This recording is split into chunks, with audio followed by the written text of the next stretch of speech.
আসসালামু আলাইকুম। আসার মিনি কিচেনে সকল বন্ধুদের স্বাগত জানিয়ে শুরু করছি। আজকে আমি নিয়ে এসেছি সজনে ফুলের একটি রেসিপি। কাঁচা ডিম দিয়ে সজনে ফুলের এই রেসিপিটি এতটাই টেস্টি হয় যে একবার খেলে এর স্বাদ মুখে লেগে থাকবে, আর যাকেই খাওয়াবেন সেই কিন্তু আপনার খুবই প্রশংসা করবে। তো চলুন সজনে ফুলের এই রেসিপিটি দেখে নেওয়া যাক। আর যারা নতুন বন্ধু আমার ভিডিওটি দেখছেন, ভালো লাগলে অবশ্যই একটা লাইক দিয়ে আমার চ্যানেলটি সাবস্ক্রাইব করে আমার পাশে থাকবেন। সজনে ফুলের রেসিপির জন্য দেখুন এখানে আমি কিছু সজনে ফুল নিয়ে নিয়েছি, গাছ থেকে পেড়ে আনা টাটকা সজনে ফুল। আর ফুলগুলো দেখুন দেখতে কতটা সুন্দর লাগছে, আর একদম টাটকা গাছের ফুল। আর ফুলগুলো আমি খুব ভালোভাবে বেছে ধুয়ে পরিষ্কার করে নিয়েছি, আর পরিমাণ মতো ফুলগুলো আমি নিয়ে নিয়েছি। এখানে নিয়েছি একটা ছোট সাইজের আলুটা আমি পাতলা চিড়ি করে কেটে নিয়েছি। আর এখানে আছে একটা বড় সাইজের টমেটো কুচি পাকা দেখে নিয়ে নিয়েছি। আর বাটির মধ্যে আমি দুটো কাঁচা ডিম ভেঙে নিয়েছি। এখানে আছে পেঁয়াজ কুচি তিনটে মাঝারি সাইজের, আর নিয়েছি 4-5টা কাঁচা লঙ্কা চিড়ে নিয়েছি। তো চলুন এখন রান্নার দিকে যাওয়া যাক।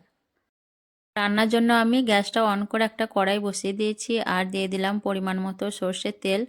দিয়ে আমি যে ডিম দুটো নিয়েছিলাম সেই ডিম দুটো নুন দিয়ে একটু ফেটিয়ে নিয়েছি। দিয়ে তেলটা গরম হয়ে আসার পর ডিম দুটো আমি গরম তেলের মধ্যে দিয়ে দিলাম। দিয়ে আমি নাড়াচাড়া করে ডিমটা দেখুন ঝুড়ো ঝুড়ো করে ভেজে নেব। আর ডিমটা আমি খুব বেশি ভাজবো না, একটু নরম করেই ভেজে নেব। ডিমটা খুব ভালো করে ভেজে নেওয়ার পর আমি তারপর তুলে নেব।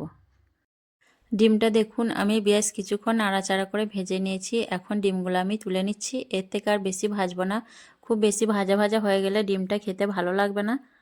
তারপর আবারও আমি পরিমাণ মতো সর্ষের তেল দিয়ে দিলাম। দিয়ে তেলটা খুব ভালো করে গরম হয়ে আসার পর ফোড়নের জন্য দিয়ে দিলাম অল্প কালো জিরে আর 3টে গোটা শুকনো লঙ্কা কেটে দিয়ে দিয়েছি। দিয়ে আমি ফোড়নটা একটু নাড়াচাড়া করে ভেজে নেব।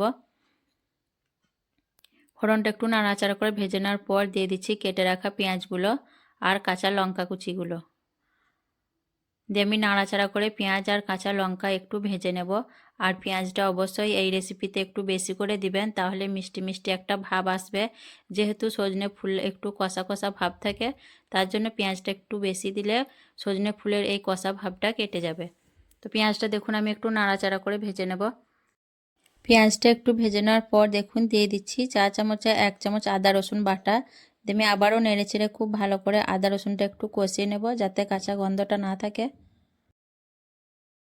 আদা রসুনটা খুব ভালো করে কষিয়ে নেওয়ার পর এখানে দিয়ে দিচ্ছি আমি কেটে রাখা আলুগুলো দিয়ে আমি একটু নাড়াচাড়া করে পেঁয়াজের সঙ্গে মিশিয়ে নেব। আলুগুলো একটু নাড়াচাড়া করে নেওয়ার পর এখানে আমি দিয়ে দিচ্ছি খুব অল্প পরিমাণে হলুদের গুঁড়ো। এখানে কিন্তু আমি আর অন্য কোনো মশলা ব্যবহার করব না। দিয়ে আমি নেড়েচেড়ে আলুটা একটু ভেজে নেব, এতে করে আলুটাও ভাজা হয়ে যাবে আর হলুদের কাঁচা গন্ধটাও চলে যাবে। আলুগুলো একটু ভেজে নেওয়ার পর এখানে আমি দিয়ে দিচ্ছি কেটে রাখা টমেটো কুচিগুলো, আর দিয়ে দিচ্ছি সজনে ফুলগুলো। তারপর দিয়ে দিচ্ছি 1 চামচ নুন। দিয়ে আবার আমি নেড়েচেড়ে খুব ভালোভাবে ফুলগুলো ভেজে নেব। প্রায় 3 থেকে 4 মিনিটের মতো আমি ফুলগুলো ভেজে নেব। আর যারা এইভাবে সজনে ফুলের রেসিপিটি খাননি তাদেরকে রিকোয়েস্ট করব অবশ্যই একবার খাওয়ার জন্য।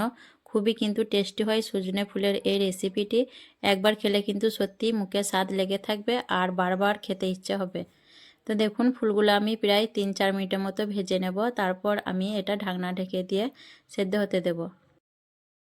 ফুলগুলো দেখুন আমি 3 থেকে 4 মিনিটের মতো ভেজে নিয়েছি। ফুলগুলো কিন্তু খুব ভালোভাবে আমার ভাজা হয়ে গেছে।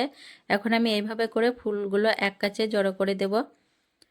ফুলগুলো এইভাবে এক কাছে জড়ো করে দেওয়ার পর আমি দেখুন ঢাকনা ঢেকে দিয়ে 3 থেকে 4 মিনিটের মতো লো ফ্লেমে হতে দেব। তাহলে আলু আর ফুলগুলো খুব ভালোভাবে সেদ্ধ হয়ে যাবে। 3 থেকে 4 মিনিটের মতো রান্না করার পর আমি ফিরে এলাম। দিয়ে ঢাকনা খুলে নেব। দিয়ে আমি একটু নাড়াচাড়া করে নেব। নাড়াচাড়া করে নেওয়ার পর আমি আলুগুলো সেদ্ধ হয়েছে কিনা ভালো করে দেখে নেব। তো দেখুন আলুগুলো কিন্তু খুব ভালোভাবে সেদ্ধ হয়ে গেছে। এখন আমি এর মধ্যে দিয়ে দিচ্ছি আগে থেকে ভেজে রাখা ডিমগুলো, আর দিয়ে দিচ্ছি ধনেপাতা কুচি। দিয়ে আবারও আমি নেড়েচেড়ে ঢাকনা ছাড়া খুব ভালো করে ভেজে নেব। আর 2 মিনিটের মতো ভেজে নেব, তাহলে ভাজা থেকে তেলটা ছেড়ে দেবে। ঢাকনা ছাড়াই কিন্তু আমি ভাজবো 2 মিনিট। আর তেলটা কিন্তু ভালো করে ছেড়ে দিলে তাহলেই আমার রান্নাটা হয়ে যাবে।